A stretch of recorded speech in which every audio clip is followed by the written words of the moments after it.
National Center for Social Research.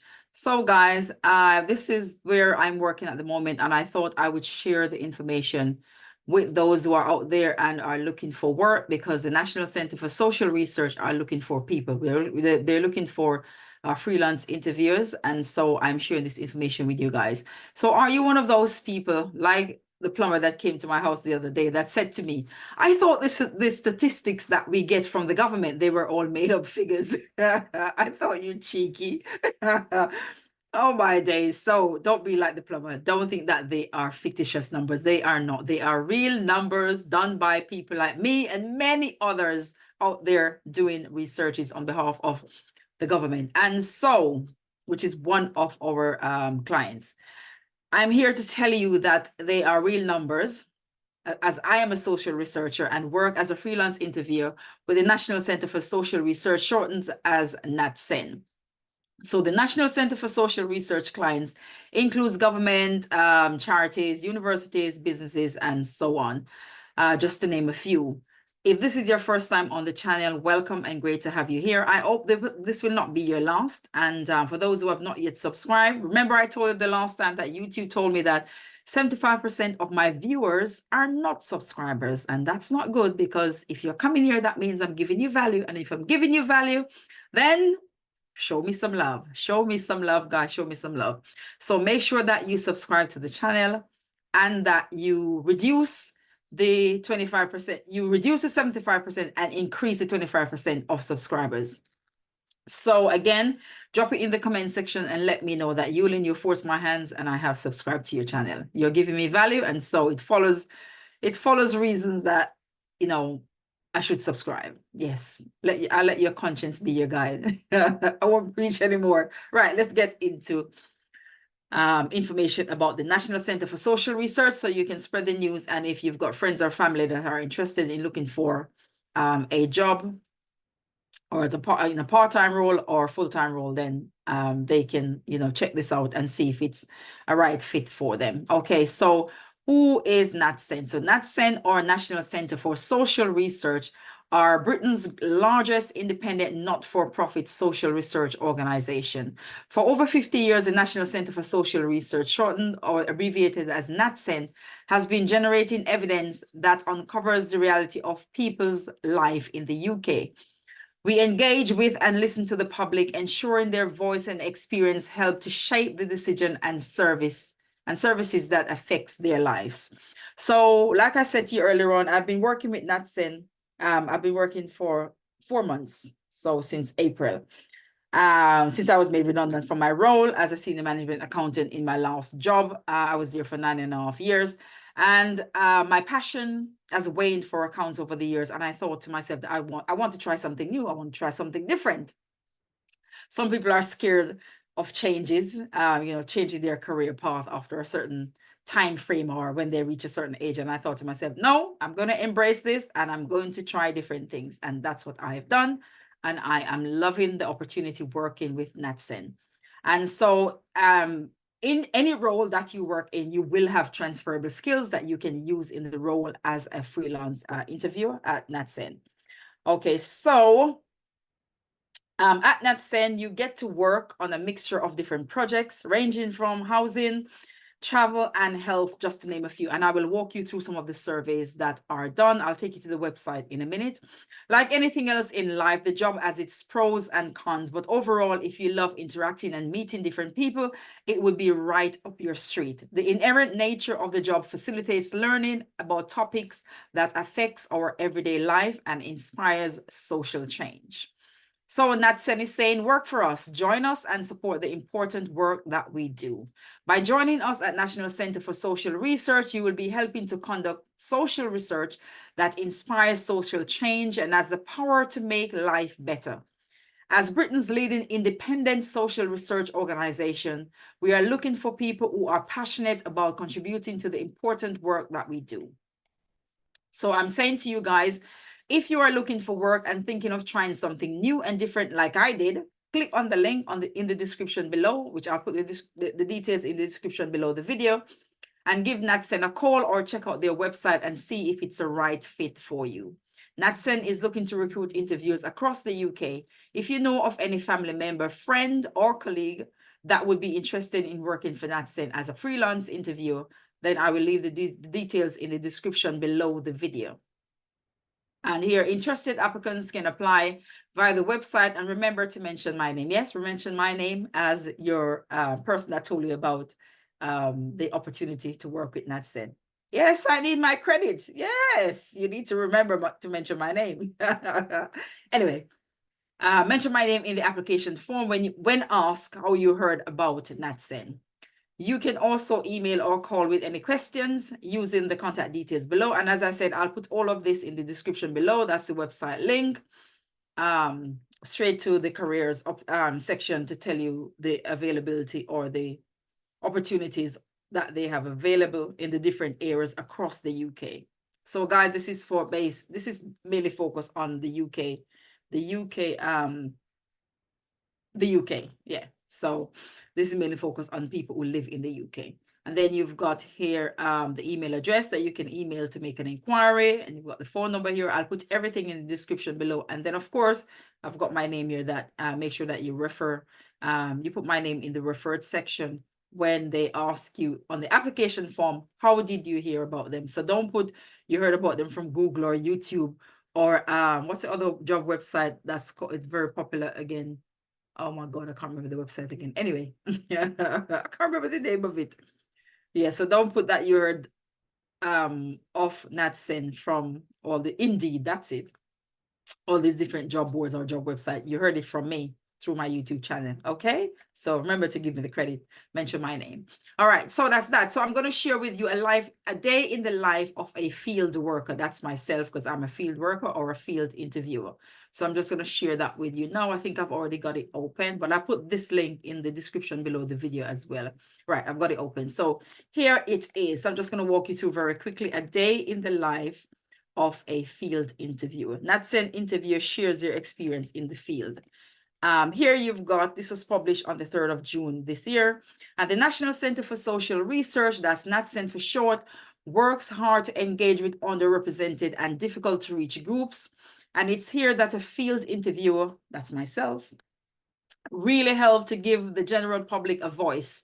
Our experienced interviewers visit people in their homes to understand their perspective for research projects, such as the Health Survey for England, that's the HSE, and the English Housing Survey, EHS. And I've worked on the EHS, which I'll share with you some of the projects that NatCen does, and many more. The data collected by the interviewers will ultimately contribute to a better informed society. So again, guys, the statistics that the government gives to you, they are real.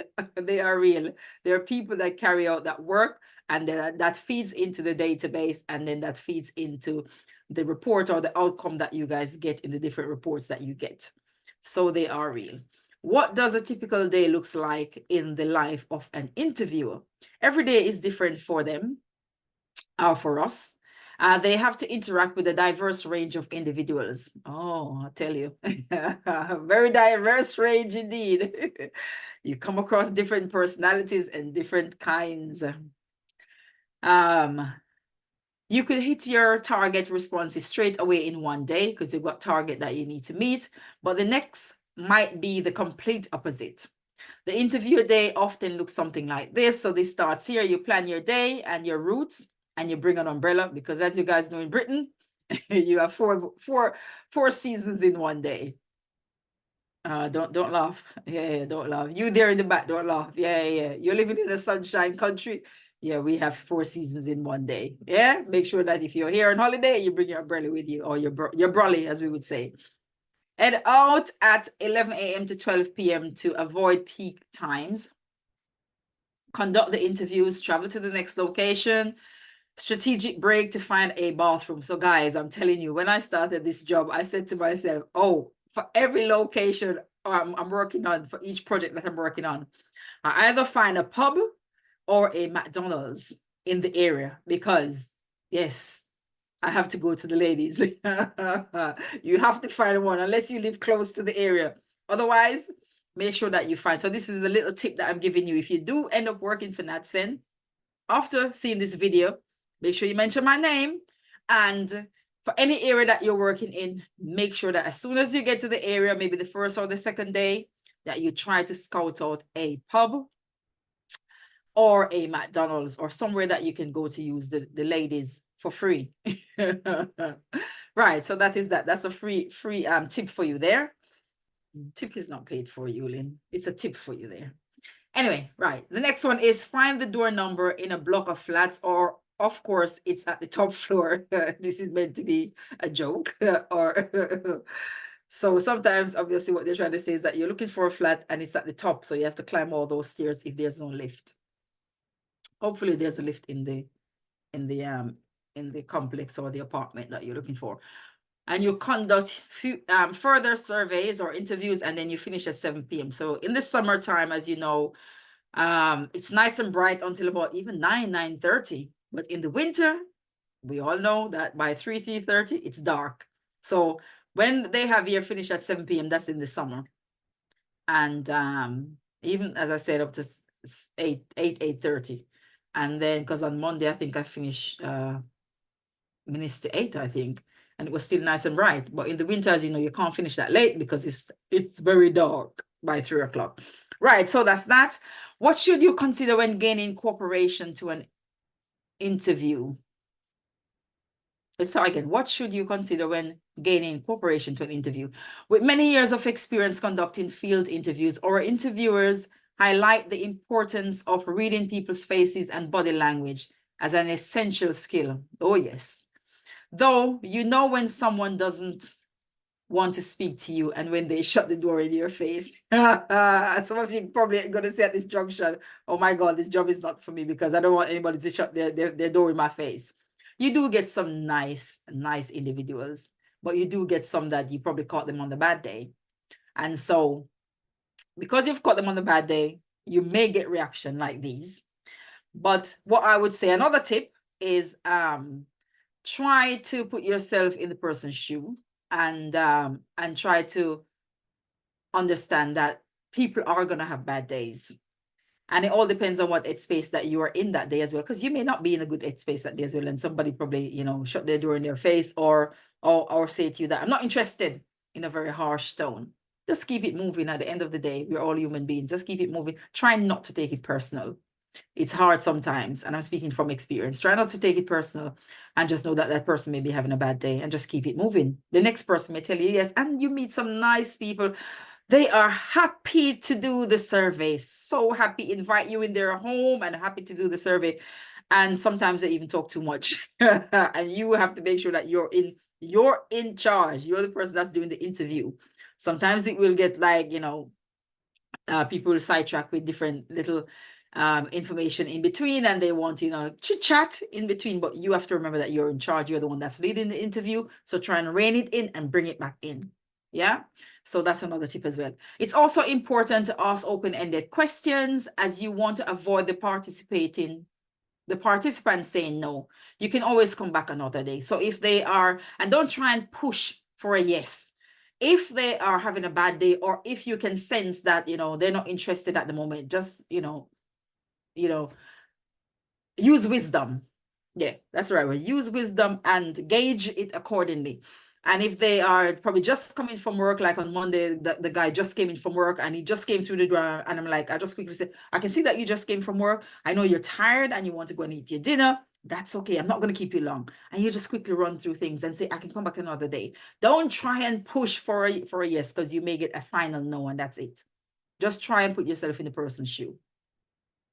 Challenges and how to overcome them. Effective planning and preparation are crucial. Understanding time management and organizing each task appropriately may help you minimize cramming or delaying interviews. Innovative technology has changed the nature of doorstep interviews by enabling participants to see who is at the door, even when they are away. This is an example of a fundamental hurdle to overcome. One example of this is the Ring doorbell. As you guys know, you can talk to anybody in the world. Once they ring your doorbell in whatever country, you can, wherever that you're at, but they're in the same country or obviously in another location, you can speak to them through your ring doorbell, which is great. Gaining the trust of participants is essential. Interviewers display their identification to avoid any confusion, especially as people are increasingly wary of scammers. So remember to always show your ID and identify yourself. and where you work with as soon as you get to each address or each location. You may face challenges in this role, such as being turned away at the doorstep. However, the next participant may be eager and more than willing to engage with you. So as you know, we all have different kind of people that you'll come across, different personalities. And so you just have to remember that when you're going out, or if you end up, doing this job. Just when you think you've seen it all, a participant could surprise you with their personality, making this job exciting and keeping you on your toes. And that is so true. Another experience that I had was a guy that was always fobbing me off. He's always, oh, I'm busy today, I'm busy. But come back another day. Or you would say, oh, he has the kids, which you could see that the kids were there. But you can see that he was using it after a while. Like after the third visit, I'm thinking, okay, all right, I'm going to go. And then I was expecting him to say the same thing to me. And I was very surprised that he turned to me and he said, oh, come in. I was like, hey. So there you go. So some days you can be surprised by some of the respondents and the participants. And you just, as I said before, you may have caught them at a bad time. Like I did the couple of times that I went, and then the guy just invited me in, and I did the survey. And yeah, and he was quite warm and friendly, and he was so quick with the answers that I finished in less time than I had expected as well. So some you'll have great days, and some days won't go so great, but take it in your strides. So the top tips are: knowing the purpose of the study and its intended results will help demonstrate your expertise to the participant. So make sure that you understand the study and you can demonstrate that to the participant by explaining what the study is about, etc., and be able to answer questions when asked. It's helpful to have all relevant documentation to hand, such as details outlining the purpose of the study and how the data is used. This can reassure the participant that you are knowledgeable about your position. In addition, have a copy of the advance letter we send to each participant beforehand is useful in case it hasn't been received or has been misplaced. So if the letter that they receive, sometimes when you go to the addresses, they'll say to you that, oh, I've never seen this. I haven't heard about this survey. What is it about? And so make sure that you have a copy of that letter handy so that you can give it to them and give them a quick overview so they can understand why you are there. Wear comfy shoes. You will need shoes that are easy to put on and slip off if needed when entering a participant's home. A gray Sunday afternoon tends to be a great time for people to be at home and answer their doorbells because they have to stay indoors, right? At NatCen, our research studies are focused on making life better. Our field interviewers find the topics interesting and popular amongst participants who are curious about societal development and legislative changes. This in-person fieldwork not only provides insight into society's thoughts and behaviors, but also develops creative solutions and open doors for future developments in the field. So again, guys, remember that it's the nature of the beast in terms of the type of job you're interviewing people, and you will come across different personalities and different people. And some may be warm and receptive, and some may not be. But take it in your strides and remember not to take it personal. I had to learn, don't worry. I'm telling you something. I'm telling you from experience. I had to learn as well. And some days you probably might take it personal, but take it on the chin. Okay, right. So here's the website, and I'm just going to walk you through very quickly who we are. I think I've done that earlier on. So about us. National Center for Social Research is a registered charity and is the largest independent and not-for-profit social research organization in the UK. NatCen was founded in 1969 by Sir Roger Joel and Gerald Hoinville with the aim of carrying out rigorous social policy research to improve society.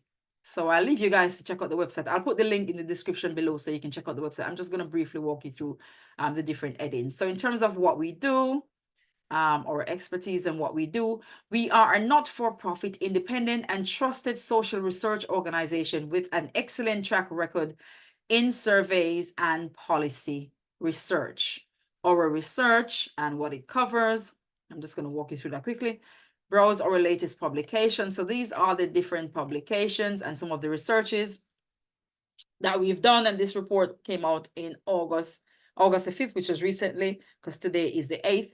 And this one is on NatCen's international highlights. So you can go here to see the highlights. And then this report, Understanding Gambling Harms Among community experiencing marginalization and inequality.